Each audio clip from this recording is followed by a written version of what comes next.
ਕਿ ਯਾਰ ਇਹਨਾਂ ਨੂੰ ਮੈਂ ਨਿੱਕਿਆਂ ਨੂੰ ਪਾਲਿਆ, ਵੱਡਾ ਕੀਤਾ। ਅੱਜ ਜਦੋਂ ਇਹ ਐਡੇ ਹੋ ਗਏ ਨੇ, ਤੇ ਅੱਜ ਮੇਰੇ ਕੋਲ ਜ਼ੁਬਾਨ ਤੇ ਨਹੀਂ ਕਰਦੇ, ਅੱਜ ਮੇਰੀ ਗੱਲ ਨਹੀਂ ਮੰਨਦੇ। ਅੱਜ ਮੇਰੇ ਵਾਸਤੇ ਇਹਨਾਂ ਨੂੰ ਅਲੱਗ ਕਮਰਾ ਰੱਖ ਦਿੱਤਾ ਗਿਆ। ਅੱਜ ਇਹਨਾਂ ਨੂੰ ਮੈਂ ਘਰ ਦੇ ਵਿੱਚ ਅੱਛਾ ਨਹੀਂ ਲੱਗਦਾ।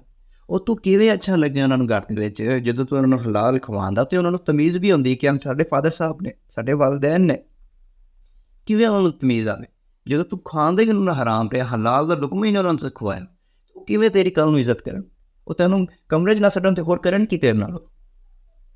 ਜਦੋਂ ਅਸੀਂ ਆਪਣੀ ਔਲਾਦ ਨੂੰ ਹਲਾਲ ਖਵਾਵਾਂਗੇ ਨਾ, ਹਲਾਲ ਦਾ ਲੁਕਮਾ ਮਿਹਨਤ ਕਰਕੇ ਖਵਾਵਾਂਗੇ ਨਾ, ਤਾਂ ਕੱਲ੍ਹ ਨੂੰ ਸਾਡੀ ਔਲਾਦ ਵੀ ਫਰਮਾ ਬਰਦਾਰ ਹੋਵੇਗੀ, ਕਦਮਾਂ 'ਚ ਬਵੇਗੀ, ਆ ਕੇ ਇੱਜ਼ਤ ਕਰੇਗੀ ਕਿ ਸਾਡੇ ਵਾਲਿਦੈਨ ਨੇ।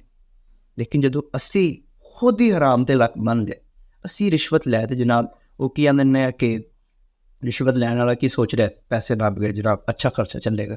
ਰਿਸ਼ਵਤ ਦੇਣ ਵਾਲਾ ਸੋਚ ਰਿਹਾ ਜਨਾਬ, ਆਹਾ ਕੰਮ ਹੋ ਗਿਆ, ਜਿਹੜਾ 2 ਮਹੀਨਿਆਂ 'ਚ ਫਲਾਣੇ ਦਾ ਕੰਮ ਨਹੀਂ ਹੋਇਆ, ਮੇਰਾ 5 ਮਿੰਟ